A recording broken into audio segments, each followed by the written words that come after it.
Sa nakaraang video, bumiyahe tayo magmula sa Taguig hanggang sa DRT Bulacan.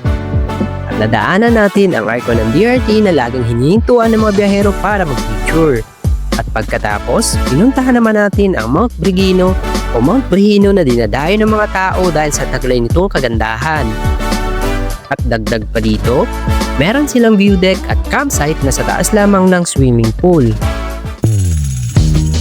At sa video na to, pupuntahan naman natin ang Tagum Falls na kung tawagin ay Zamora Falls, na matatagpuan sa Sitio Kalumpit, Kalawan, DRT, Bulacan. At madadaanan din natin ang mga ilang nagagandahang tanawin na umaagaw atensyon sa amin. Kaya tara, samahan nyo kaming muli sa video na ito.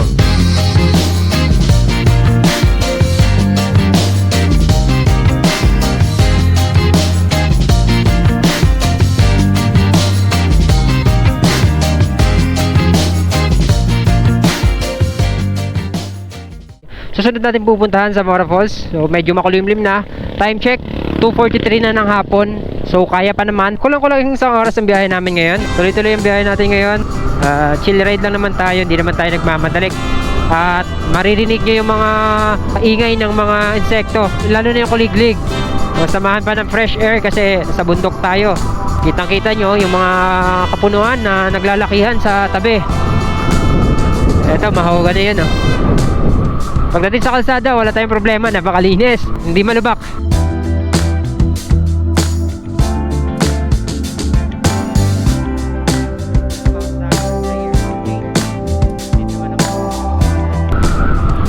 Okay, ganda ng mga ano nila dito, kurbada. So, hindi natin nakalain na meron din pala mga kurbada dito sa DRT.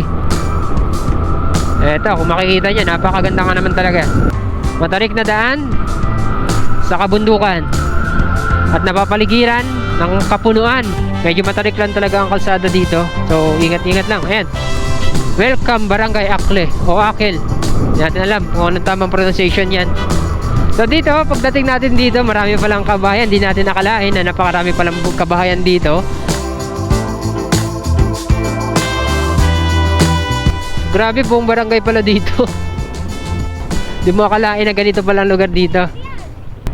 Ayan, o, nakikita nyo yung malaking planta na yan.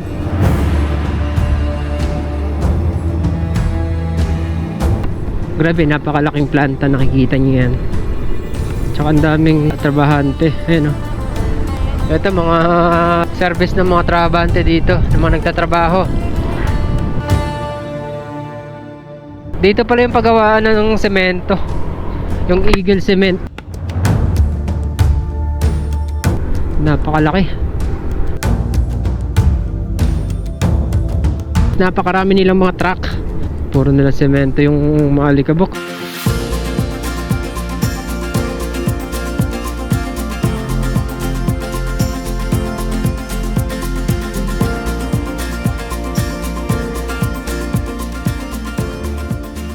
May mga basketball court, simbahan. So kompleto. Tsaka nakikita namin dito maraming mga palayan. Kakaliwa tayo dito sa Dream Island Resort. Dito tayo kakaliwa. At marami kami nakikita mga ano dito, farm. Patola, sili. Hindi natin nakalain na ganito pala karami ang tao dito na nakatira. Pag titingnan sa mapa, ay puro puno na lang makikita, puro green na lang makikita. Ganda, oh. Mga patola under construction. Ayan. Hey guys, mga kamanggahan.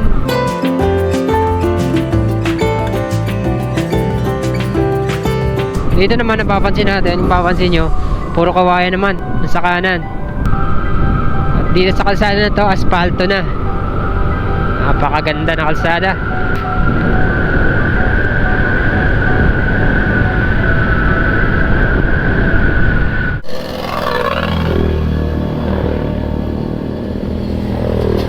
Mga nagtitrail, isa din yan sa mga gusto kong gawin. Wow!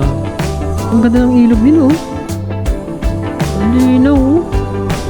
Ganda ng kabundukan. Ganda naman ng lugar na to. Sometimes it feels I'm all alone. Sometimes life just ain't enough. No matter what I do or where I go, it seems like I'm aiming far too low. You and I still have something. We still have somewhere to go.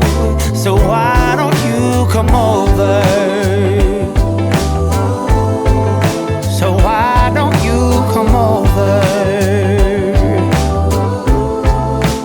Why don't you come over?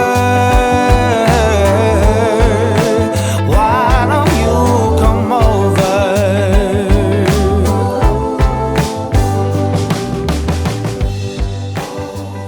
Halos zigzag road ang kalsada dito.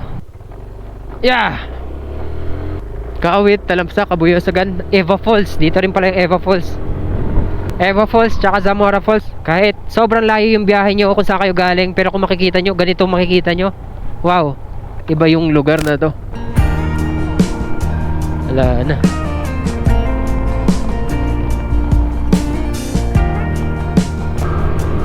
Time check, 4:22 na ng hapon. Still on the road. Wow, ilog oh. Ganda oh. Guys, ito yung ilog magmula sa kabundukan ng Sierra Madre. Dito ang daloy. Eh, pwede nang maligo dyan at pwede na rin magtampisaw. Kung gusto nyo ay napaka fresh na water. Uy, malalim ba yan? Kalayaan Elementary School. May school din pala dito sa lugar na to. Halos liblib na ng kabundukan. At sa atin, nagde-deliver ng tubig. May basketball court din pala. Ito. Ayan o, dami ng basketball. At dito kapag malapit na kayo sa mismong falls, yung mga kalsada ay basa at may halong putik. At siguro itong tubig na to ay nanggagaling dun sa ilog or sa falls na pupuntahan natin or sa mga gilid-gilid. Ayan, nakikita nyo. Mas maganda kapag pumupunta kayo dito, yung gulong nyo ay pang dual sports. Sa amin kasi stock lang to, medyo madalas madudulas kami simula kanina sa mga dinadaanan namin na ganito yung kalsada. Ito, papuntang Zamora na yan. Kasalukuyang ginagawa ang kalsada dito. Medyo extra challenge lang. Kita nyo naman yung napakagandang view. Diretsahin lang natin to.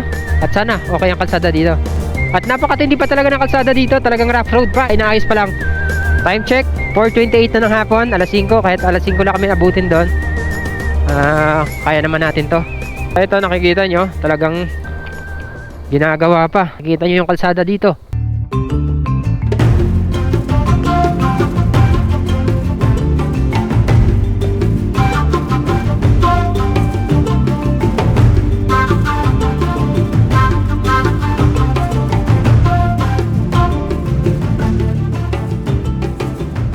Yan, may mga tao din dito. Sila ate. Ito dito, maganda ng kalsada. Medyo maganda na kasi hindi siya masyadong basa at tuyo. Kuya, tatanong lang, saan banda yung yung Zamora Falls? Baba? Pero kaya ng motor doon? Hindi ho. Ay, iiwan ang motor? Iiwan ng motor. Pero may mga parkingan din dyan, kuya? Doon ho, sa information. Ah, dire-diretso lang to? Diretso lang ho ito. Yun nung pagkuhan nyo nung simentong ganyan, yung pag gagaling naman nung siya may crossing ng daan doon. Ano yung mismo information? Ah, may daan din pala doon, kuya? Meron. Dito pa kami dumaan. Meron palang daan doon? Malapit ho yun pagka sa Cebu gagaling. Ah, sige kuya, salamat. Ah, grabe. Mali kami ng daan. Meron pala ibang daan. Yung Aerox naging pang trail na.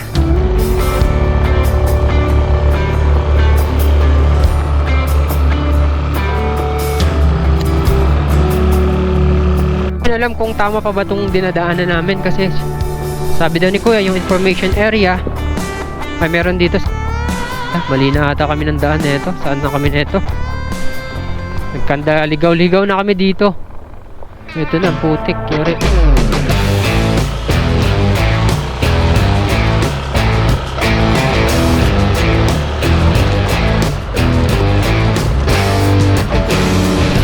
Ang lakas ng makina, grabe. Dulas na ako dun. Woo! Grabe yung dinadaanan namin dito guys.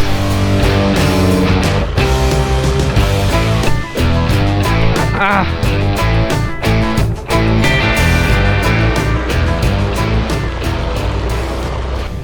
So, maling-mali pala yung dinaanan namin. Parang umikot kami na hindi namin alam. Kasi yun ang tinuro ng mapa. Saan yung information area dito? Dito yung information area. Falls? Zamora Falls? Dito pala. May walking po ba? May lakad pa? Mga ilang minuto po? Kaya pa. Hindi naman po, saglit lang po. Dito na lang. Yeah. Kuya AJ, so siya yung tour guide natin. Tapos, Per tao po, 30 pesos. Entrance fee para sa tao, 30 pesos per head. Tapos ang tour guide, 300 kahit ilang tao na kami, boss. Ayun, kahit ilang tao na daw kami, basta bigay lang sa tour guide is 300 pesos. Pagmula sa taas ay rough road na, mabato. Pero kung kagandahan, hindi siya basa. Kaya kahit papaano ay maganda yung lakad natin.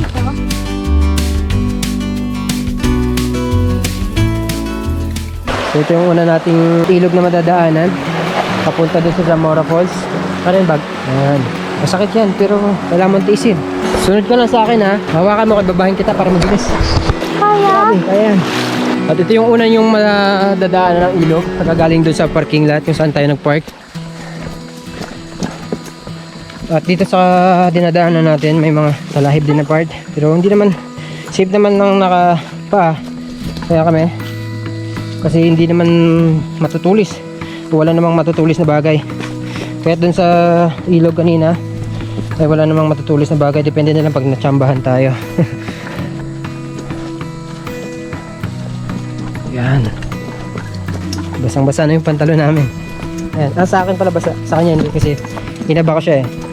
Time check is 4:53 na ng hapon. So kasulukuyang naglalakad pa rin kami papunta dun sa Zamora Falls. So yung iba nagsiuwian, kami na lang dito ngayon para na mapakita sa inyo ang Zamora Falls at para magkaroon ka ng ideya papunta doon. May konting trekking, yun ang kagandahan bago tayo makarating sa Zamora. Thank you. Salamat kuya. Ayan, sinairam si Shara ng tsinelas kasi di siya na sa mga ganitong mabato. Sumasakit yung ano niya, yung paa kapag bumapak siya sa bato, lalo na kapag medyo may bukol. Ito may gate dito, private na ata to. Private yan boss, no? Madadaanan nyo din yan, palatandaan na malapit na kayo sa Zamora. Talagang matalahib yung lugar na to. Hindi lang matalahib at puro katubigan ang naririnig natin. Hindi naman malalim masyado yan boss, no? Hindi naman daw malalim. So ito yung pangalawang ilog, tubig na madadaanan natin. Ito malinis naman ang ilog dito. Sige lang, abante ka lang. Hindi madulas. Abante ka lang. Ito, meron din ditong kalma at may mga isda na maliliit. Marami din daw ditong mga kumukuha ng isda, mga namamana, mga namimingwit kasi. Meron nga, ayan o. Makikita nyo, ayan. May mga isda nga naman talaga na pwedeng pagkuhaan ng ulam. Talagang basa na yung ating pantalon. May ibon pa nga. At huwag nyo nang pansinin yung aking damit kasi sobrang init kanina at pawis. Dahil sa araw na hindi namin nakalain na araw ng matindi. Okay ka lang dyan, man? Malapit na tayo, sabi ni kuya. Last na yan, nating matatawiran. Malapit na tayo sa Zamora. May struggle lang sa amin, mga nakapaa. Si kuya. Pero sana yan, kasi taga dito yan. At ayan naman, nakikita nyo yung tubig na yan. Napakaganda nga naman talaga. Nakatubigan na to.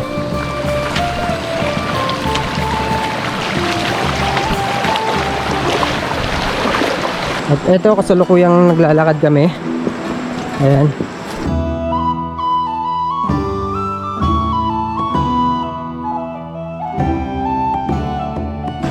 Nandito kami sa tabi ng ilog. May daan dito sa tabi ng ilog na papunta doon sa Zamora Falls. At kung makikita naman natin ang ilog sa bandang kanan, kung nakikita nyo sa dinadaanan din namin, matalahib na mga part. At may mga makahiya. Mas maganda na nakatsinelas o nakasapatos na pang trekking para safe yung paa nyo. Tulad ko, yan. Talagang kanina pa sumasakit yung ating paa, pero nagdis na natin na makaabot tayo sa pupuntahan natin. Ayan.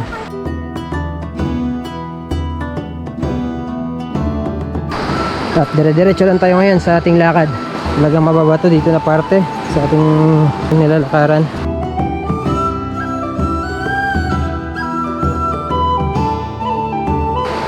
Ang kagandahan na lang, meron ditong daan sa gilid na pwede nating daanan. Ayan.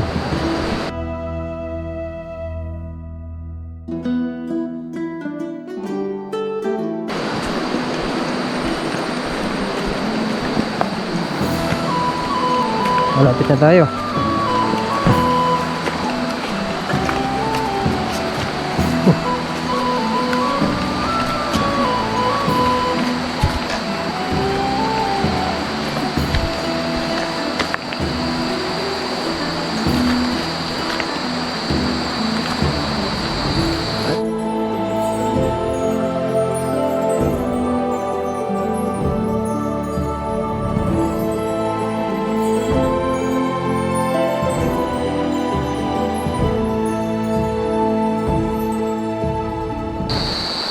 Nakatindi talaga ng bato na meron dito.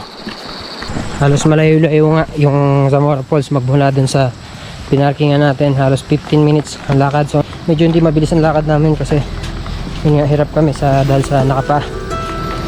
This is adventure. Adventure, adventure. Naririnig na namin yung falls, yung bagsak ng tubig magmula sa taas. At dito may bahay pa na, sira-sira na. Malakas ang tubig. Kasi umulan, tol. So medyo malakas daw ang tubig ngayon kasi pag umulan.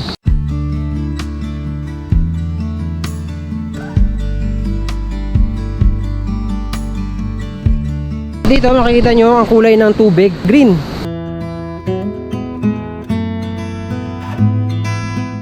So medyo malabo gawa ng malakas ang ulan at doon naman yung agos ng ng tubig magmula doon sa taas ay kitang-kita nyo na napakalakas na rinig dito.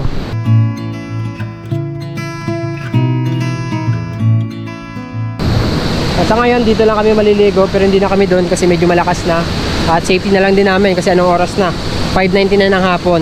Pagmula doon ang tubig sa itaas ang kabundukan ng Sierra Madre, dire-diretso yan papunta doon sa dinaanan natin kanina na tubig yung tinawiran natin.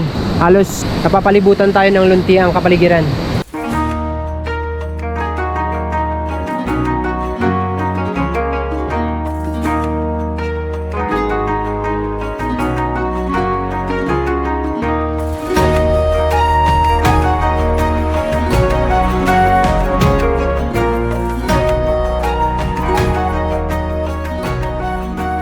Kami maliligo muna. At ito nga, lamig. Magkaroon kayo ng idea na pumunta dito. Ito yung lugar. May ano din naman sila dyan, cottage na pwede nyo tambayan o pwede nyo pwestohan. At dito pwede rin kayo pumesto kung gusto nyo lang day tour. Di kayo mag-overnight dyan, masarap pumesto dito. Dala lang kayo ng mga upuan or kahit pwesto lang sa gilid dito rin. Ayan o, tignan nyo naman.